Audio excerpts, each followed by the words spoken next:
Hall & Wilcox acknowledges the traditional custodians of the lands on which this podcast is recorded. We pay our respects to their elders, past and present, and to all First Nations people joining us today.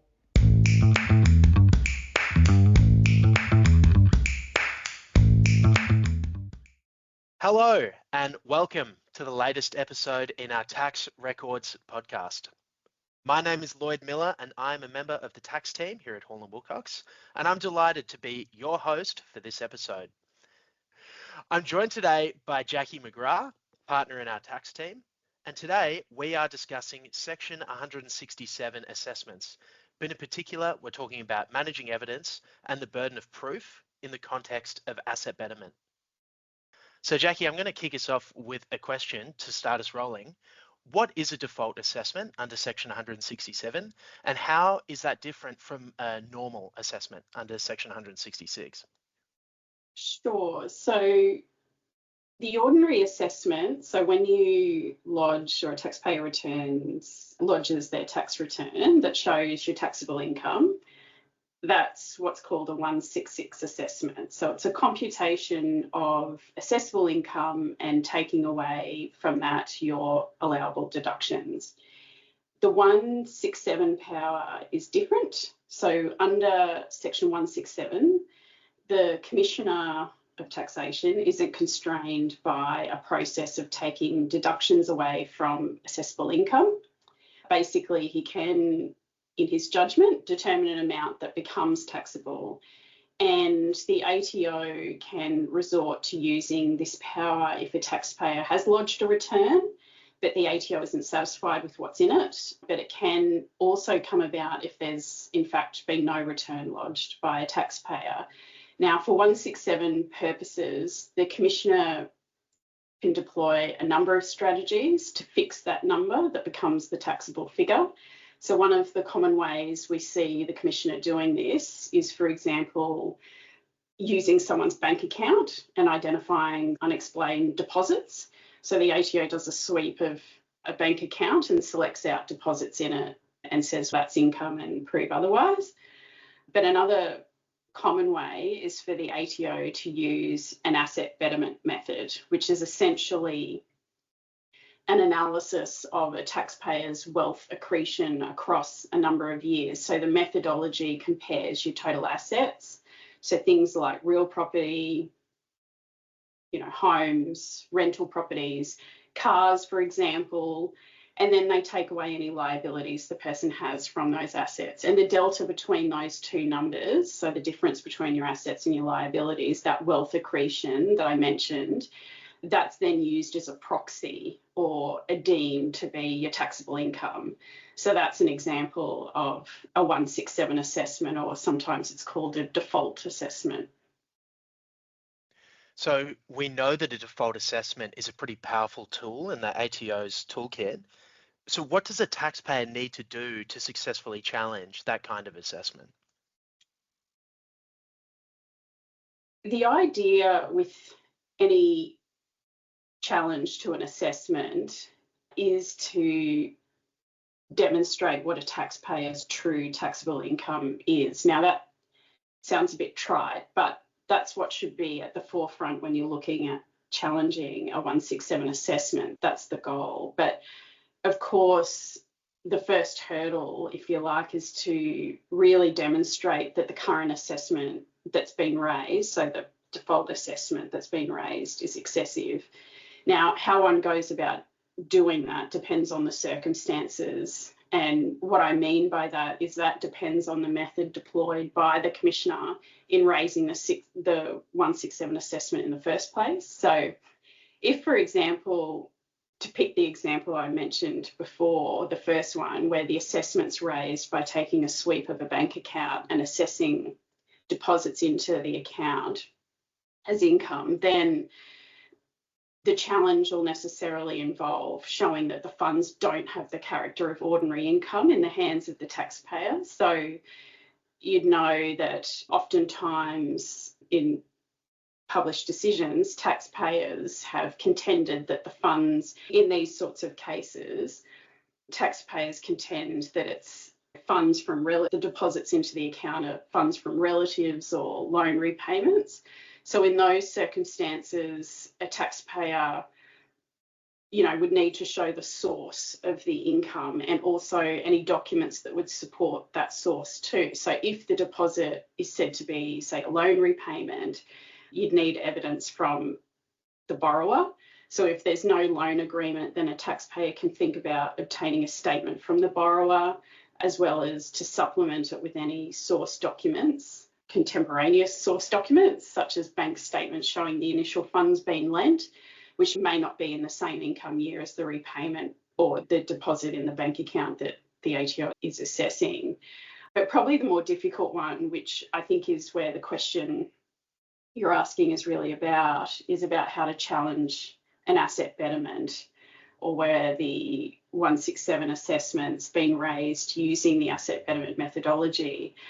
Now, this is harder and requires, I think, a bit of reflection about the nature of an asset betterment. So in this context, a taxpayer needs to bear in mind that what the betterment is showing is exactly that. It's an accretion of wealth. And the theory behind it is that the wealth accretion must have been sourced from somewhere. Now, either that wealth can be explained by a taxable source or a non-taxable source. So that's the starting point. Now, oftentimes, and this is especially the case when a taxpayer hasn't lodged a return, the ATO look at how that person lives. So looking at their assets and liabilities and what that result comes to, which is often that there's this accumulation of wealth. And the ATO want to understand the narrative behind that. So does the taxpayer have a source of income that allows them to purchase the home or property or cars or whatever it may be? If that source is ordinary income, then it ought to be returned and assessed. But if it's non-taxable, so for example, gifts from family or inheritance, for example, then that needs to be explained and evidenced. It's easily said, but not really easily done. And this is why this is one of the most difficult areas, in my experience, for a taxpayer to discharge their burden of proof. And also for practitioners assisting clients who've received the 167 assessments that have been brought about using this methodology. How do you challenge one? The first thing to bear in mind is that the asset betterment is likely wrong, and the integers that make up the calculation are going to be wrong. It's a mistake to ignore the asset betterment and not point out the mistakes in it. For example, if there are assets included in there that's not the taxpayers, of course, that needs to be pointed out. But it's a mistake to just focus on pointing out the mistakes in the ATO's calculation to the exclusion of the ultimate goal that I mentioned earlier, which is that you need to show the excessiveness of the current assessment, but also what the true taxable income is. How do you reconcile that? Not ignoring the asset betterment, but also not being so focused on proving the errors within it that you ignore that ultimate task.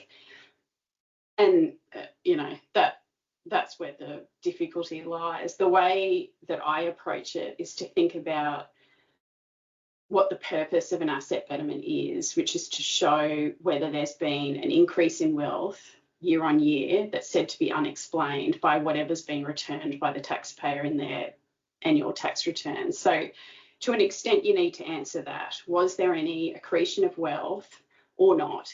And if there was, how did that come about? Was it through a taxable or non-taxable source? Often that can be a quite intensive exercise. You'll see in some of the decisions that you'd be familiar with where taxpayers have challenged 167 assessments. They engage forensic accountants to assist with demonstrating, tracing that source. But as I say, you can't be fixated on that. You must be able to show what the true taxable income is for each of the years, and that may be proving up, if they've lodged a return, what's in that. But if no return's been lodged, then proving up what it should have been. Thanks, Jack. Following on from what you're saying, a default assessment puts a big burden on the taxpayer. And I know that a lot of taxpayers have problems when they're being given gifts, for example, from family members. They're not always documented because they don't expect to need to do that. So now we're talking about challenging a default assessment. The taxpayer, they're going to have to put on a lot of evidence in order to try and prove up that income. And even then, as you're saying, they might not necessarily meet the burden even if they do that. So you've already mentioned some examples, but maybe we could go through some things from the case law about what sort of mistakes taxpayers are making in these kind of assessments. In an asset betterment context, I assume you mean the most common error is chipping away, and that's the phrase that the cases use. This concept of chipping away at errors in the ATO's asset betterment calculation. What do I mean by that? Again, taking a step back, and asset betterment, even if it is wrong, it's never going to show a true taxable income because it never purports to do that. It is a computation of assets and liabilities. It's not a true taxable income in the sense of inherently items of income minus allowable deductions. It just doesn't do that. So to start attacking the equation, the asset betterment equation or items within it to demonstrate what your taxable income is, that's why it's problematic. As I say, it's an element of discharging the burden to show that the assessment's excessive. So to an extent, you need to address the asset betterment, or really what the assumption that the method reveals, which is that there's wealth that's not explained by a taxable income disclosed in a tax return, but you just can't lose focus on what you need to do. So that's the mistake that's often made. Taxpayers will say, the commissioners included a car that never belonged to me, or they've included a property that belongs to my relative, or it's 50-50 and they've attributed 100% of that asset to me and in their calculation, whatever it might be. But what you'll most often see too is that even with tinkering with the asset betterment calculation to remove some of those items, it may still have a delta year on year, a wealth accretion that again doesn't necessarily match what is said to be their true taxable income. And the cases that look at this and pick up the points that I'm referring to are Gashi, Rigoli, Mulheron, Condon, as well as Ross. Those last two, Ross and Condon, relatively recent matters in the federal court. And these are hard cases, asset betterment, but the message is just to keep in mind what it is that I need to evidence, which is what is the true taxable income for each disputed year. Thanks, Jack, for taking us through those cases. Now, following on from those cases, why is it, looking at them, why is it that default assessments create such big problems for taxpayers? For default assessments that use the asset betterment methodology, they're hard because they're often drastically different to what a true taxable income is. And that's because they're not designed to be a computation of income minus deduction. So a taxable income as we know it to be, the default assessment under an asset betterment, it's a proxy. The commissioner just deems the figure to be the taxable income in 167 assessments. Of course, it's against the background too that a taxpayer bears the burden of proof. So the commissioner doesn't need to positively prove anything relating to the asset betterment. They can rely on any deficiency in the taxpayer's records or evidence to say that the threshold of proof hasn't been met. But in the context of asset betterments, they are difficult from an evidentiary point of view because you need to an extent to look at what the commissioner has done and show that's excessive, which obviously involves showing how there's errors. It's just that you can't stop there. And that's what the cases show, the ones that I've mentioned. So Gashi, Rigoli, Ross, and Condon, they make the point that a taxpayer can't just, it's not enough to show that there's errors in it because even the commissioner knows there's likely errors in it. They have to show that it's wholly excessive and then what the true taxable income is. Thanks, Jack. I agree. I think the case law really shows just how broad the power of the commissioner is to estimate a taxpayer's income. And I think the language in the case law that I saw was that the commissioner can't just pull a number out of the air, which is reassuring, but that's a pretty low bar to be passing over for the commissioner. So it's a big burden on the taxpayer to try and meet and prove up what their assessment will be. Thanks everyone for listening today. As always, please get in touch with us if you have any questions.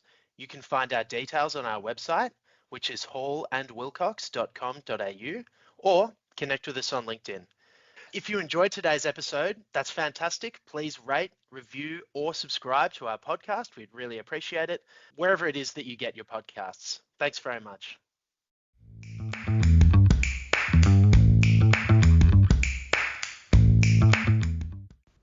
This podcast is not legal advice and should not be relied upon as such. You should always obtain legal advice about your specific circumstances.